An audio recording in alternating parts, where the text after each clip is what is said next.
here on the Restoring the Village radio show on fire. We are excited to be here this evening, virtual world now. So so thank you so much. Well as making sure that you share every week with someone that we're community. Before I introduce that we are still, this is March. It is going to be such a fair, and she's actually executive director for the Out for Justice. Bio is actually the executive director for Out for Justice Entry Navigation in Maryland with one of the websites. So if it's more, she's going to tell me. She clinics women's pre-reloaded registration. So much for coming on to be our guest, Brother Nance. Isn't it? Follow the code and the code. Black women who advocate to be, calm, or like pushing, even when, unfortunately, my people were the best at the time. And so I did some things that, I knew, and unfortunately it landed. And so when I was there, I had business going. But I was in there with women who were could have gotten mental health treatment for.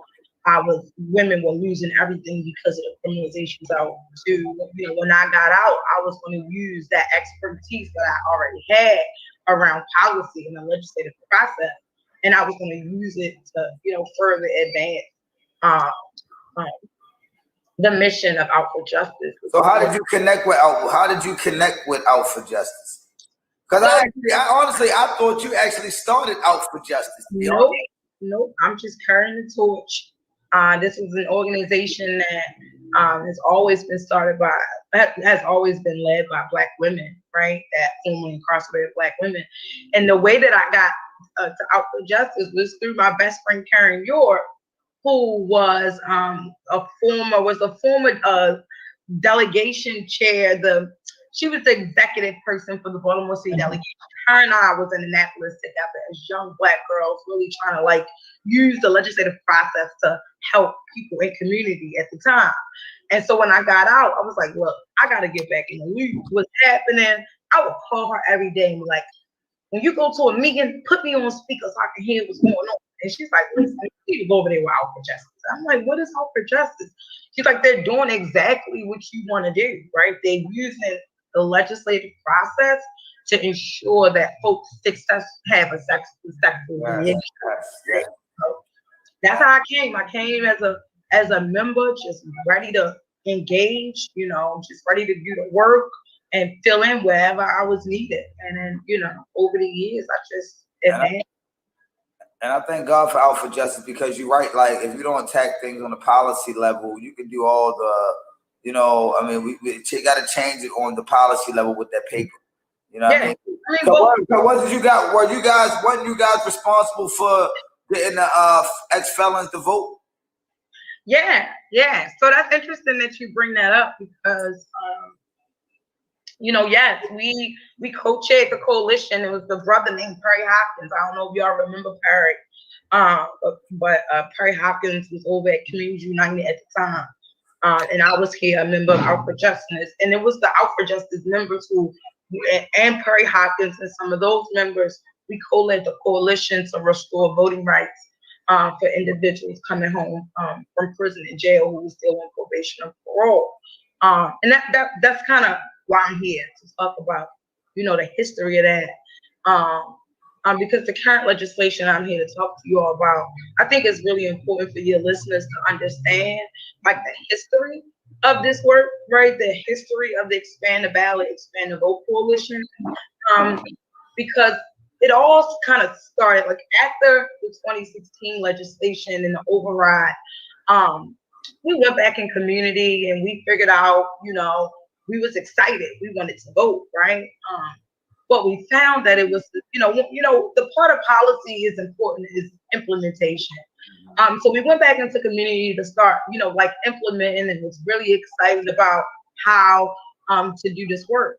But we had found that at every turn, certain agencies was not doing what they were supposed to do, right? And so in 2018, Delegate Bilal Ali introduced what is now the Value My Vote Act. And at that time, it was a very small group of us. I think I was like maybe 3 people was supportive of that bill. And Delegate Bilal Ali really was excited to be a part of a piece of legislation that ensured eligible rights to individuals on pretrial and people locked up who were eligible, people locked up who were also convicted of a misdemeanor. Because the 2016 just override ensured access to people who are home. But Brother Delegate Bilal Ali was very supportive in introducing policy to ensure that people sitting in jail pre-trial had access to the ballot, and people sitting in jail with a misdemeanor had access to the ballot. And for whatever reason, that legislation didn't pass, right? And so we went back in community, as we always do, still pushing for voting rights, still ensuring that individuals knew they had the right to vote. And what we even found in 2018 is that the Department of NBA still hadn't caught up to the policy. And NBA still had that question on their applications that told people that they could not vote, right? And so we had to, I remember Karen had to go to NBA for her driver's license that day, and she called me on the phone like, Carl, you know that on this application it say that you can't vote, and this ain't right. They even updated the application. And so I got at that time, Senator Joan Carter Conway, and I said, Senator, what's going on? Why isn't the legislation kind of catching up to the different agencies or whatever? And so in 2019, and then also in 2018, what was important is that we were able to partner with partners out in PG County, right? And so we did. Many of you are familiar with the Out for Justice signs that are like red, white. Yes. Those signs started back in 2018. And we worked all up and down the 95 corridor to make sure that people knew their right, had their rights. We talked to probation and parole agents who at that time still didn't know. And this was 3 years later that they didn't know that that their clients had access to the ballot. So then comes 2019, right? And we're pissed, right? Because no movement is really happening around ensuring implementation of individuals' rights to the ballot and individuals' rights inside of those jails statewide, right? And so we continue, to put the work in on the ground because it's really important. When we found that, listen, we're not hearing anything from the bill sponsor in terms of making sure that the agencies was doing their job. Right. And nobody is really talking about this statewide, and it's like left up to the advocates to do the work. We go back around, we're constantly registering, we're constantly educating. And then 2020, now I don't know if you know, Angie, but in 2018, we were recognized in Forbes magazine as being like the most impactful during the midterm election. And so we kept that momentum, and then the pandemic hit, right? And we were like, you know what? We are not selling this no more. We, when we thought about, back up, 2019, Delegate Nick Mosby introduced the bill, right? And that kind of formed the Expanded Ballot Coalition. It included the ACLU, Common Cause Maryland, JOTF, all of the formerly incarcerated organizations, the League of Women Voters. I mean, every voting rights group in the state of Maryland, including directly impacted people, became a part of this coalition. So it had grew from 2018 because of that momentum on the ground, right? And so in 2019, Delegate Mosby introduced the bill. We got close, but it didn't pass, right?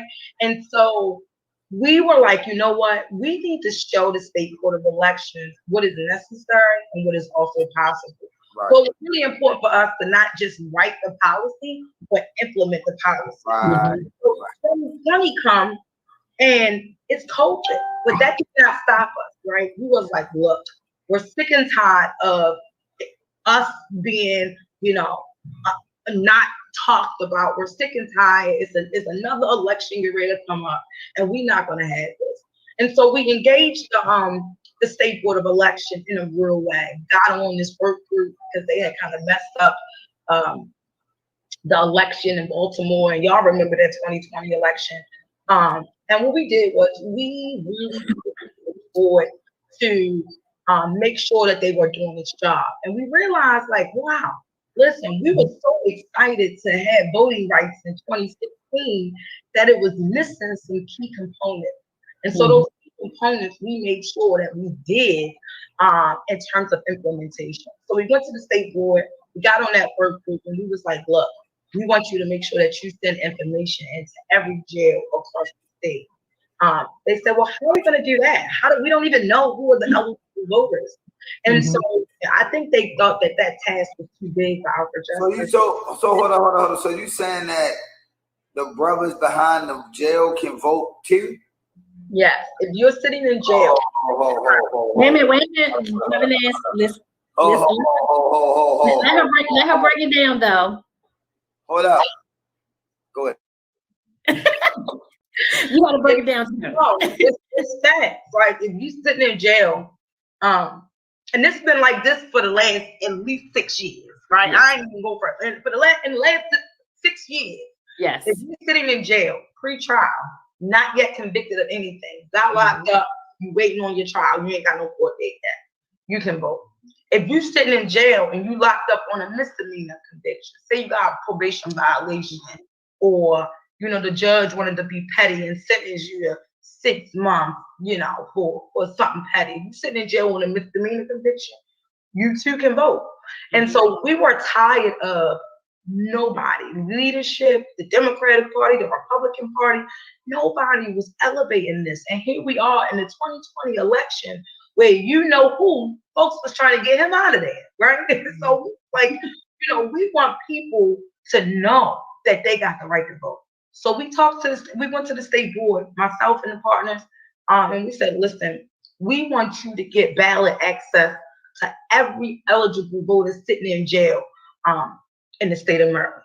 We went to a local warden out there in Howard County and in Carroll County, and we said, listen, can we come in and register voters? We'll do it safely. We were in the middle of a pandemic.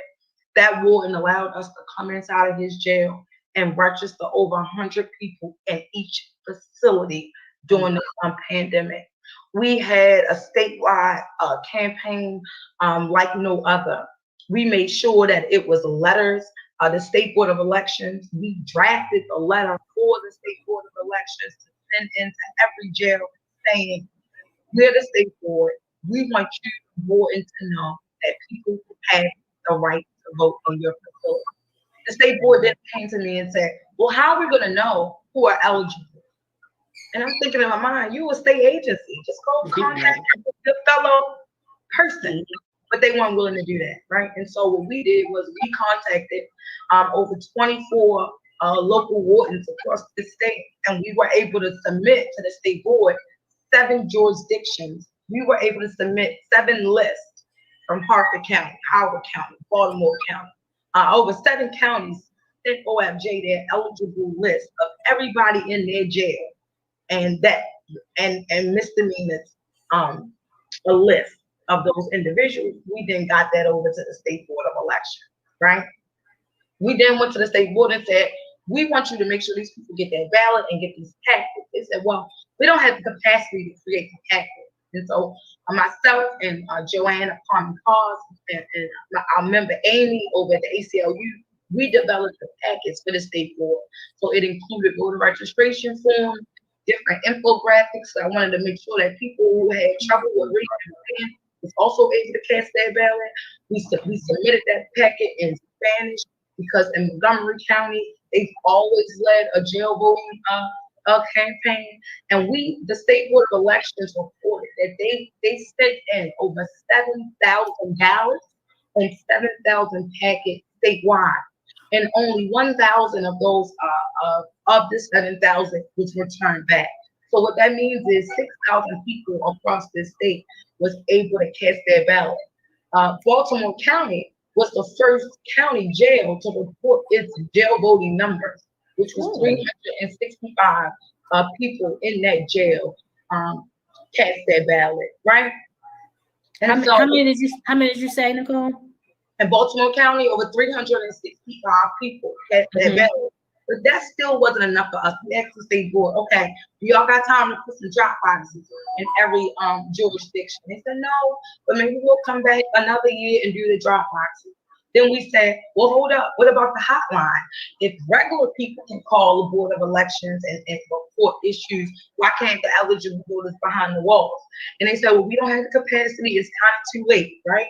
And we said, okay, well, can y'all put some signs up in the jails? They agreed to that. We helped them develop the signs. We also worked with Monica Cooper of the Maryland Justice Project.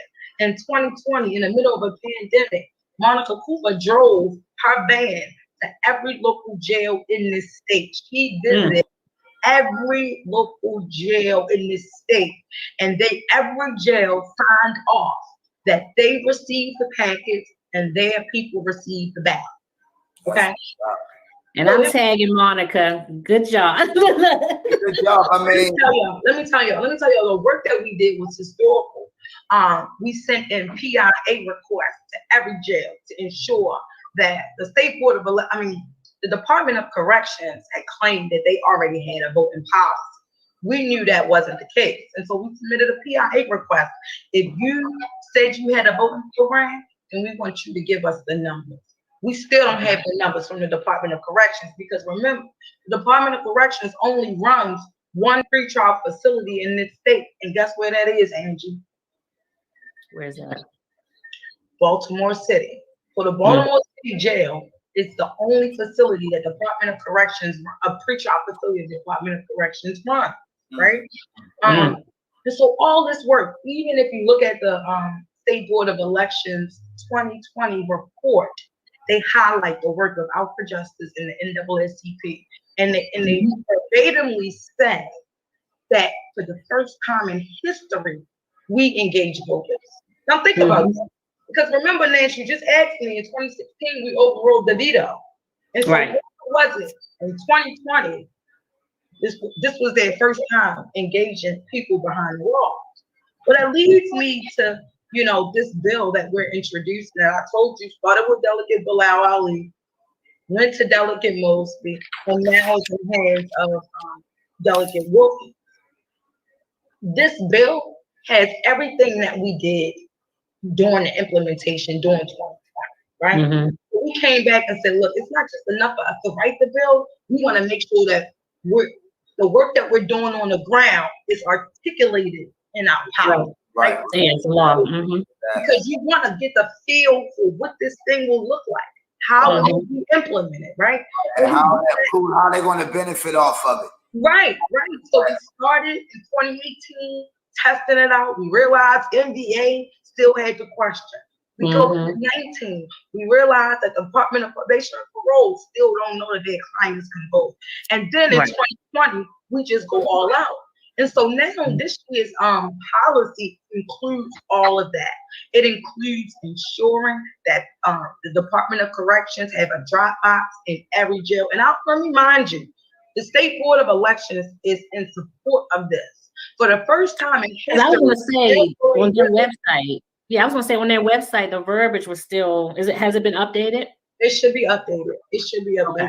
We're constantly working on it. That's why we want it into law, right? We want it in language to say you must work with the Department of Corrections. You must work with local wardens and across the state.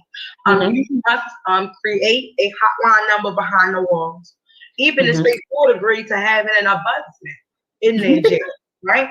And that's an actual job that somebody goes around to every jail to make sure that the program is working. It says that the State Board of Elections must implement a policy statewide, building infrastructure. It states that the State Board of Elections must have drop boxes in every jail. It says that the State Board of Elections must then report back its numbers. Don't just tell us you're doing something. Actually do it. Show us the numbers.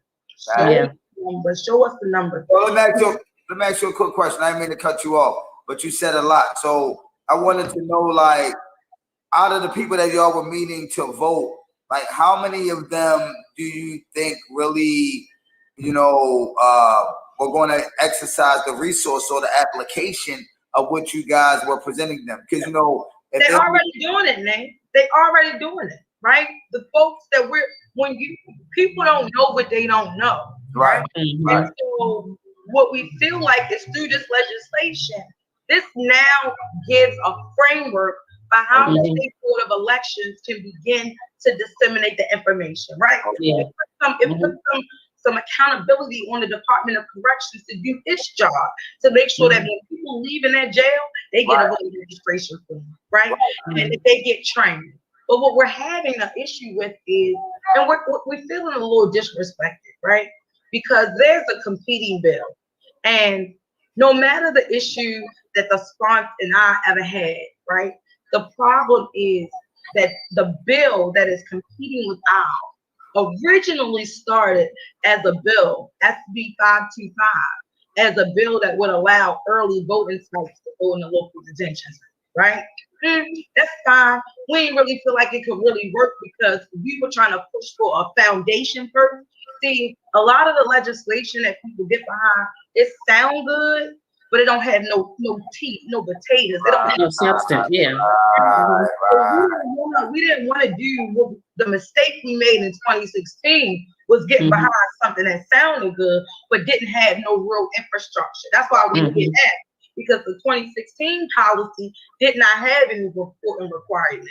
It did not have a hotline number. It did not require people to educate themselves about the voting work, right? And so, now you have this competing bill that started out as an early voting center. And then for whatever reason, it ended up being a replica of our bill, but somewhat of the watered down version, because the competing bill only says that people get to vote in jail in Baltimore State, right? So it really, and it's really frustrating, right? Because, elected officials are supposed to work with the advocates. They're supposed to hear from the directly impacted. They're supposed to be guided. Their policy is guided by the work of the people that it impacts. And that is not what 525, SB 525 does. SB 525 ignores the hard work, sweat, and tears of the formerly incarcerated and the currently incarcerated people that was on the ground doing this work. It ignores the fact that Prince George's County has a voting program. Aisha Braveboy, the state's attorney out there, came out in full support of our bill and said, yes, thank you so much for pushing me to implement a voting program in PG. SB 525 ignores the work in Moco County, where they're registering and making sure that there are people out there in Moco County is registered to vote and actually vote.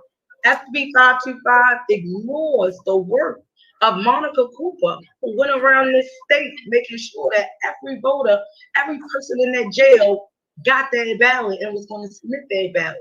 SB 525 ignores the work of the Hartford County and the Carroll County, two conservative counties. Their wardens were supportive and letting us come in that jail. SB 525 ignores all of that. SB 525, in my opinion, rolls us back. It's almost a sense of underground voter suppression, because when you know that there's been significant progress in terms of ensuring that people in jail can vote statewide, and then you introduce a bill that says, no, forget those statewide. I only want Baltimore City jail. That's disrespectful. Right. We getting some feedback. So I don't know if some noise in the background, but what I do want to say is that we have some listeners, and I do want to just say some of the comments just to make sure that we're engaging. So Monica did come on. She said, "Thank you, Nicole. HB 222 is a historic piece of legislation and should not be discounted for the impact it will have throughout the entire state, not just Baltimore." Let's see. Oh yeah, she's doing more. So we have a few on here that are, just saying thank you for, bringing light on that bill, and letting us know. Now I know that before, is it feedback from me? Yeah, that's why I went over there to check and see it was for me. No, that wasn't for me. Okay. So I was just want to say, one thing I wanted to say about that was, and I guess I wanted to kind of go into how will people get engaged. Like we know that you are advocating, you all are advocating and working with the legislation, but how could just ordinary voters be engaged with the process, know where they can listen for the hearing, because now is virtual. So are there any links? I know you have some information about how they can testify. Could you just say how could the ordinary voter, if they wanted to engage and be a part of this, not necessarily writing a bill, but just giving their feedback, how would they be a part of that? I think you're muted. I just don't hear you. Hold on. It was. I wanted to make sure Okay. It wasn't. Go ahead. Sorry. Yes. So first, one, you have to wanna be involved, and it seems like many of your listeners, Angie, are very much so involved. And what people just need to do is go to the the website. It's the Maryland General Assembly website. It's mgaleg.maryland.gov. And if you go to that website and you click YouTube, you'll be able to see the different committees and the different the times that they are going to be on YouTube, right? That same website, my MGA, you click at the top, I think it's right-hand corner, it says my MGA, right? And you click there and you have to sign up, you have to create an account. So unfortunately, in order to engage this year, you have to have an email address. It wasn't like that before. Remember, before COVID, you can walk into the halls of Annapolis and sign up to testify an hour before the hearing started.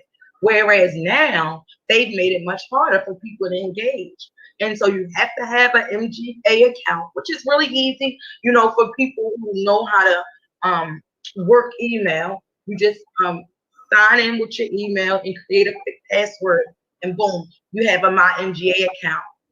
And then you go to a witness sign up, and you can sign up on any bill that you see that you want to be involved in. The other issue with that, though, is you have to know what bill you're interested in, because you have to sign up 2 days before the actual bill hearing. Yes, you have to sign up 2 days before the actual bill hearing. So it's going to be important that you know what issues you're interested in. Look up the Maryland General Assembly website, scroll through to see, like if you want criminal type of bills, then you would look up the Maryland the Judicial Proceedings Committee bills, or you will look up Judiciary Committee bills. And you can just scroll through and kind of click what bills you're interested in testifying for. Or if you're interested in voting bills, you would, look up the Senate House EHE, right? And in the House, you would look for the Ways and Means Committee. I also encourage people to get in touch with Out for Justice. We do a legislative advocacy workshop very often. And so if you want to really go in detail about the legislative process, don't hesitate to hit us up at getinfo@gmail.com. You can also just go to YouTube and type in Maryland General Assembly, and you'll be able to see all of the different committees and when they're hearing. And it's really important to do that because they need to know that you all are watching, right? Mm-hmm. You all are watching because they have made things very difficult for the average person in Baltimore. Yeah. And they don't even really take into consideration the ways in which young people can engage, right? So mm-hmm. Right now you can only sign up between 10 a.m. and 3 p.m. Well, guess what? Young people are in online school at that time, right? Yeah. And so it's a very, it's not so friendly right now. But right. For those people who are knowledgeable about internet and email, help your friends out, right? You can also go to the when is the next workshop? I'm sorry, just to cut you off. When is your next workshop? Will that incorporate how to do this? Yeah. Step by step. When would be the next one? Second week of April. Okay. I might push it up to the first week of April because session will be over somewhere around April 15th, mm-hmm. the second, third week of Annapolis. But it's really important, even if folks want to go look back at what their elected officials did, so they can hold them accountable. So these legislators can't shoot them no bull crap when they come back in your district and when they send me newsletters. And then you find out that they voted against something. Yeah. So we would love for this voting bill is to get in touch with your senators and tell them to vote out HB 222, because HB 222 is the preferred bill. It's the bill that's been battle tested. It's the bill that was written by formerly and currently incarcerated people. It's the bill that's supported by the State Board of Elections. And it's the bill that is the most comprehensive, right? It has all the safeguards, all the supporting mechanisms. Everything we want as formerly incarcerated people is in this bill. And tell them, you can call Judiciary Committee this week, this Wednesday.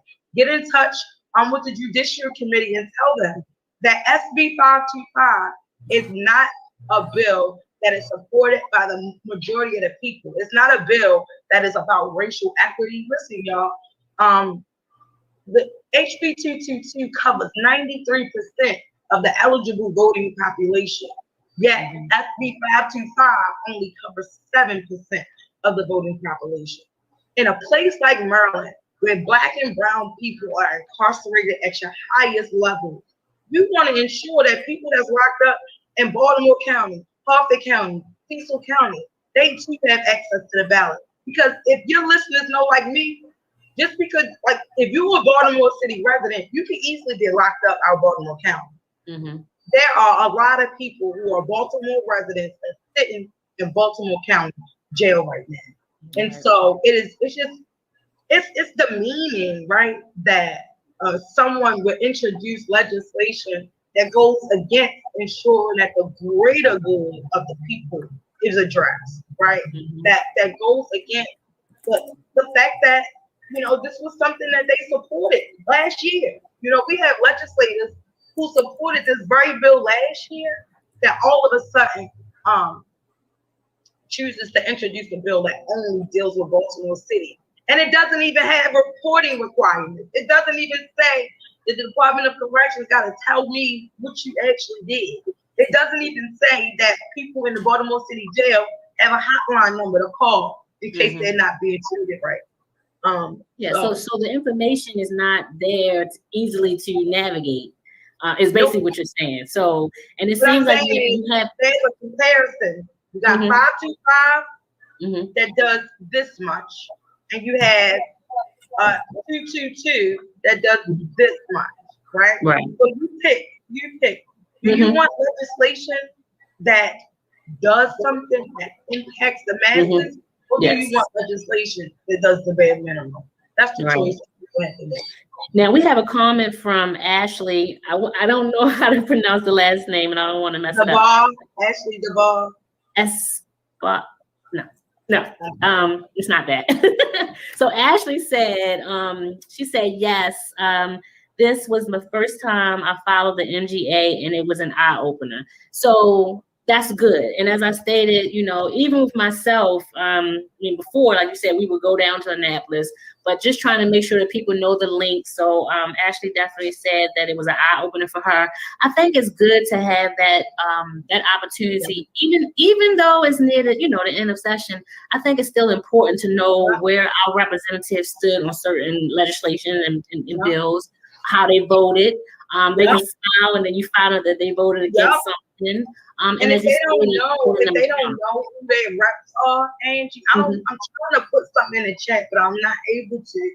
But the website to figure out who your elected officials are is md.elect.net. So I'll add that on here. Thank you. md.elect.net. Put your address in there, and all on the left-hand side will show you who represents you. So I just put that on there. I send that out often. You would be amazed. I'm sure you wouldn't be. But I was just saying, you would be amazed to know how many don't even know their representatives. City, or state representatives. So I often give them the city council lookup as well as the mdelect.net, just so they'll know. And then also just making sure that they communicate with them, and as you stated, holding them accountable.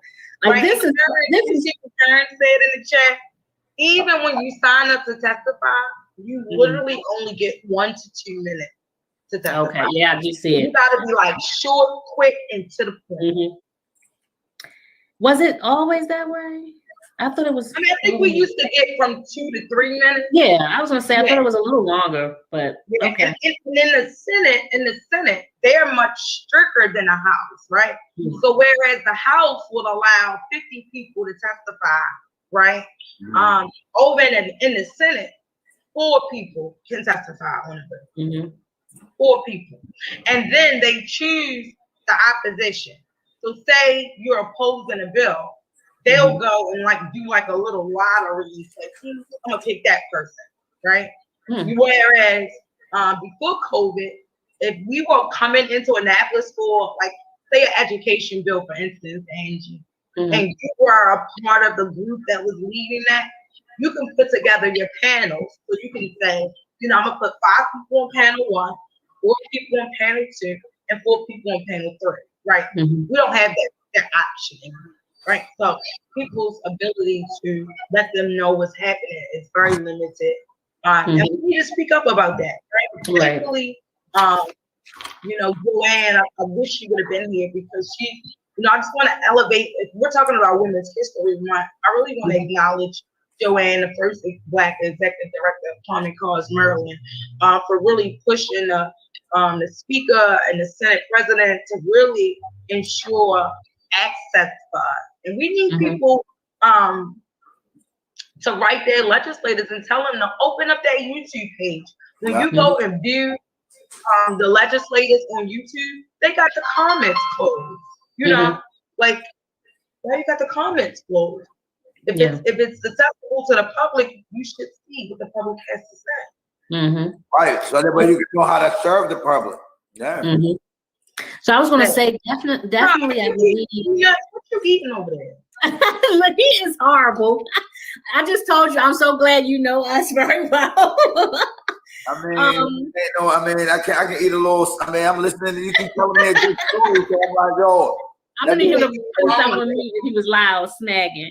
But no, I was just gonna say so definitely going back to workshop. If it's something that we can do, I don't know if it's like private or live streaming, but if it's something that we can do to actually support that, we'll do that, or just sharing a flyer. It's hybrid for the people who not, I do it for my members because a lot of people out of prison and jail are not as knowledgeable about, I think that's important. I really think it's important for everyone to know how to navigate through this. As I stated, we had our little glitch in the beginning, and it's virtual. I mean, a lot of things are virtual. I mean, even my community association meetings are still virtual. I just got off of a meeting. I'm sure we all have done a lot of virtual meetings. So that is kind of that way that we're going. And unfortunately, we're still talking about a digital divide as well, and those that are not even up to speed. So remember when I reached out, don't get frustrated. I know it's frustrating when you're working hard, but we know this, right? Meeting people where they are, and sometimes they just don't know where to go, or they just need an easy step. Go here, go here, go here. You laid out these nice instructions. I'm gonna see how I can copy it, or maybe Diamond K can copy it and put it in the comments, because I think that's important, because you gave a step by step in the comments here. But and thanks to Christopher Dews over at the Job Opportunities Task Force. He's a kick butt a lobbyist over there who at the very start of this understood how difficult it would be for even us experts to navigate the MGA website. Common Cause has a layout, a step-by-step guide, and so does UOTF is a very step-by-step guide on how to sign up to the MGA, how to testify, how to submit your testimony. So shout out to our partners. We actually did that for like school board, because there's a guideline for that. You got to do it for a certain time. You got to do XYZ. The smallest thing you miss, you get kicked out. And it's I'm not gonna say it's set up that way, but we don't know. And no, so really we just want to we just want to make sure they have all the details to actually testify and not miss, important bills that you all are trying to do. So driver's license and bills, folks shouldn't. So here's a question. Go ahead. And I was gonna say, here's a question. You had posted something earlier, and you said there was a young lady who was released, and she's having a hard time even getting her license, but she can't come out. How do you navigate to helping individuals that are actually being released, but still having that barrier from the system, still there that's trying to pull them back? And that's why I just thought it's so important, because the policy that we support or oppose is directly connected to one's re-entry. So last session, Senator Ellis and Delegate Tony Bridges at the time, I don't think his bill passed, but it was about codifying language to ensure that when you get out of jail, you can take that jail ID to NBA, Social Security, or to get your birth certificate, right? Because folks had thought it was a thing, but it wasn't in the language. It was like right? And so that type of policy, now we need to see that it's actually being implemented, and we need to make sure that it's actually working for the people. Because oftentimes policy people, they write these bills, or we as advocates, we want a certain language to go in the bill, but it's not until we make sure that it's implemented do we find out if it's working. So for a young lady like that, like Out for Justice, the mission of Out for Justice is to educate, engage, and empower people around the legislative process and navigating these systems. But we're indirectly a direct service organization. We're not direct service and mission. And mission put the policy on for the reentry community. But because of the population we serve, because I am a formerly incarcerated woman, there's no way that I'm going to let a woman or a man get out of here and I not support them and do whatever I can, right? Well, how do we do that? We keep our office open in the middle of a pandemic. See, we have to be the emergency workers for the formerly incarcerated, like the nurses are the emergency people for essential, right? We have to be workers for the reentry community, because even though it's COVID, they're still being released. They still need support, right? And so oftentimes it's very frustrating, because you have certain agencies that get millions and millions and millions of dollars to accommodate this woman, and yet she got to call Out for Justice that may be getting a couple 100,000, 100, 200,000 a year to split between staff and programs and office space and all of this. But we do it because we love her, we love him, and we'll always make sure that our people win, right? And so my job is to make sure that I can give her a referral to get out of that center so she can get to the different agencies she needs. My job is to then educate her about the systems that she will be engaging in, right? If she has a child, she'll be engaging at some point with the social service, or maybe CPS system, or child support system, or our job is to try to make sure we're educating people beforehand about the systems that they're engaged in, so that they can properly navigate it, right? Because we know that the system is not designed for us. We live in a country that was designed for us to fail. But it was really important.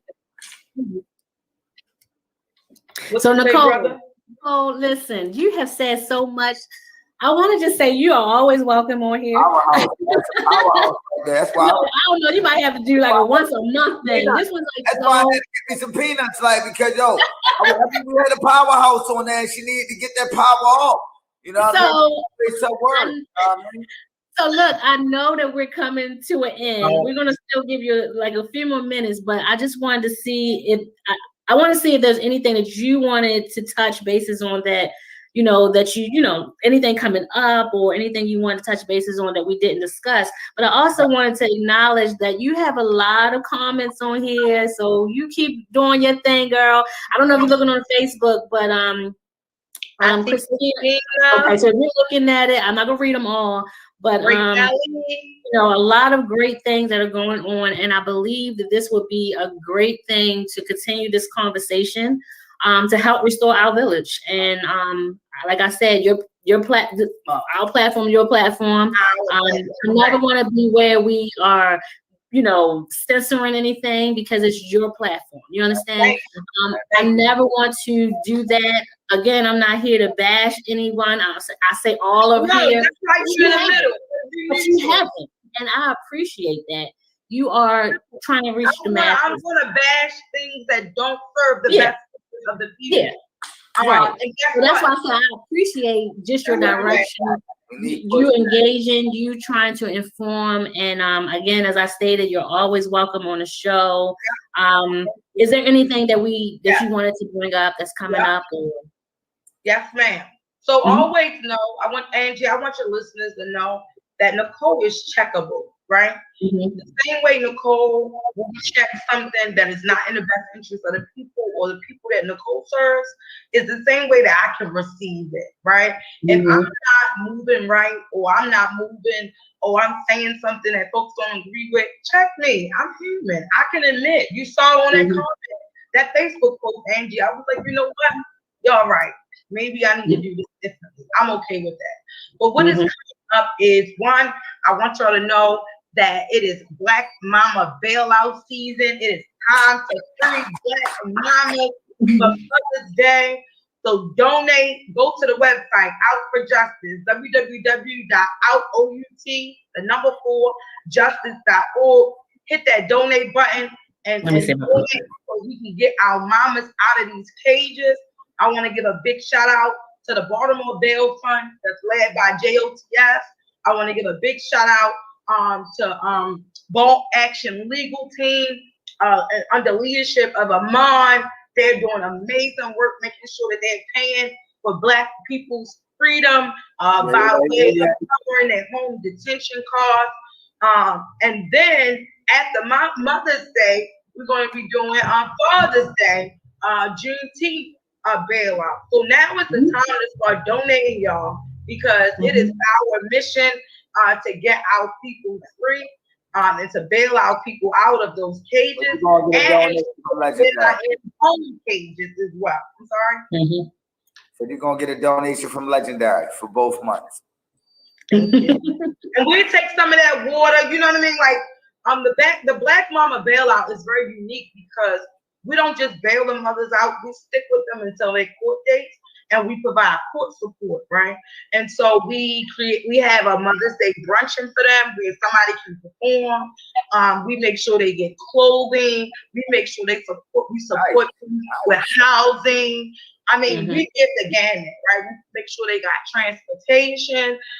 Even the Erica over at Ceasefire one year provided the hair. So one year we made sure we did the women's hair, but every 2 weeks we did their hair. And Erica and Ellen, they provided like boxes of hair supplies, blow dryers, hair. I mean, it was dope. It's really dope what we do for the mamas leading up to Mother's Day.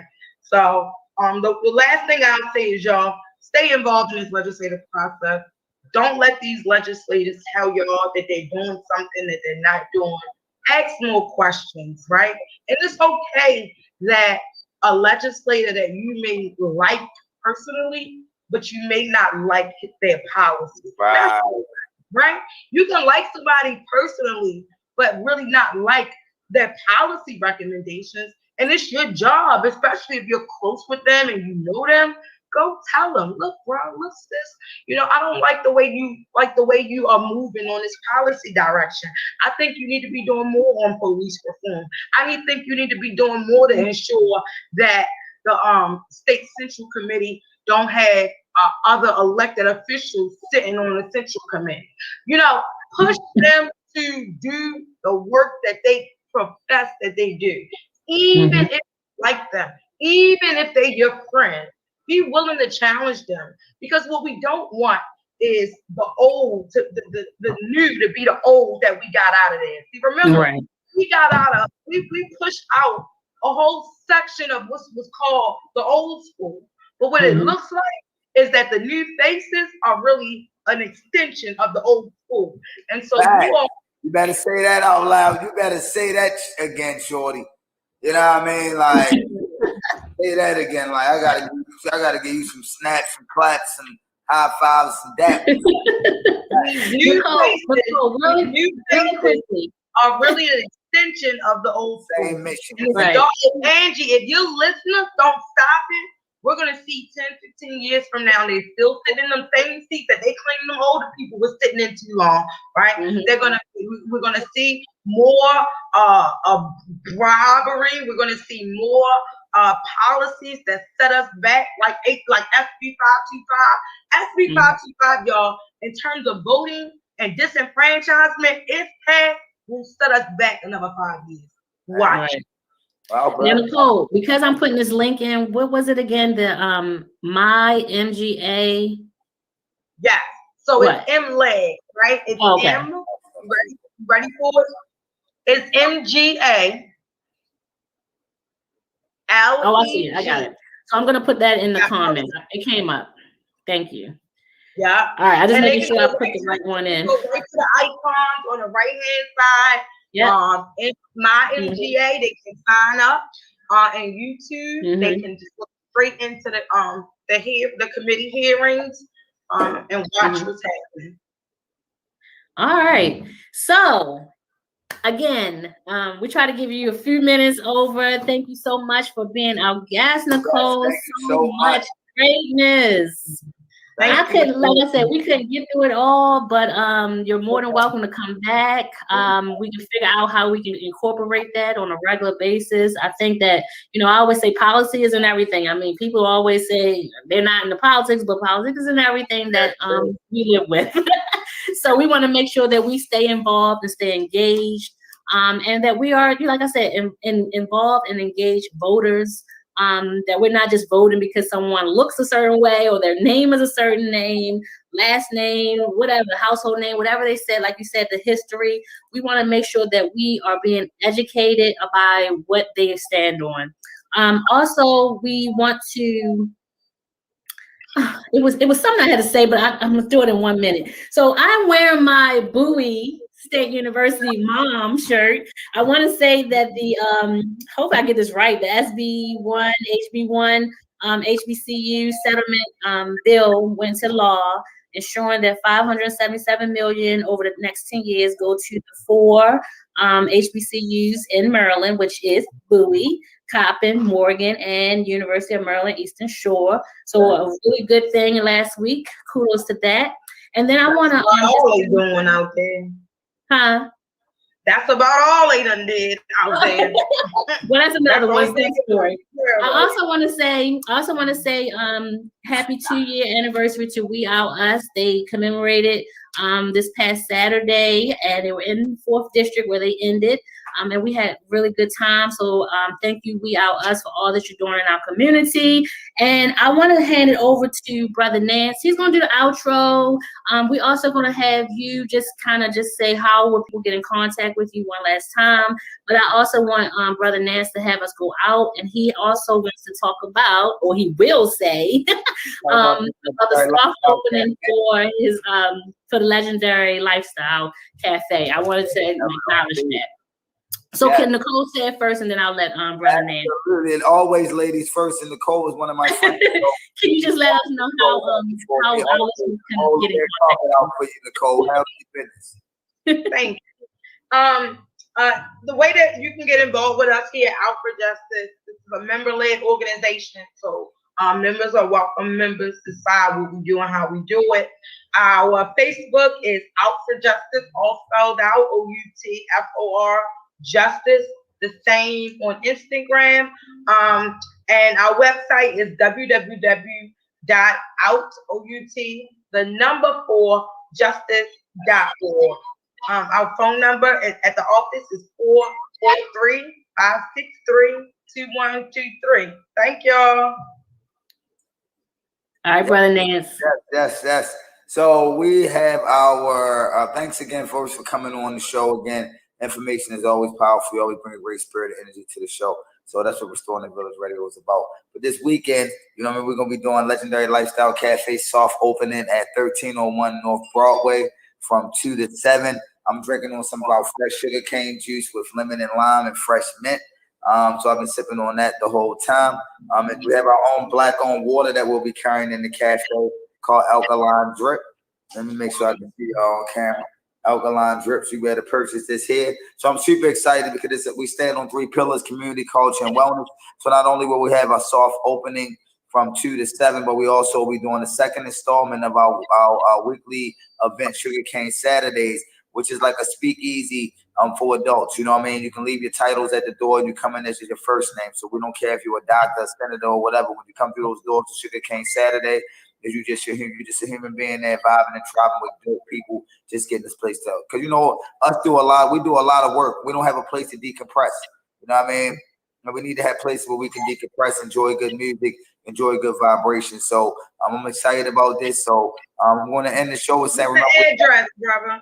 The address again is 1301. We're gonna put the flyer in the comments. 1301 North Broadway. The website is www.legendarylifestylecafe.com. You know, become legendary with us over here. Supreme Health. And you know, we're doing everything for the people. We stand on 3 pillars: community, culture, and wellness.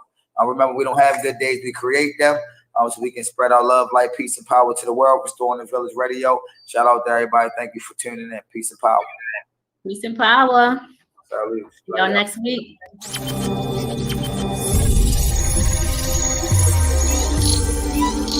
Yeah. You gotta smile.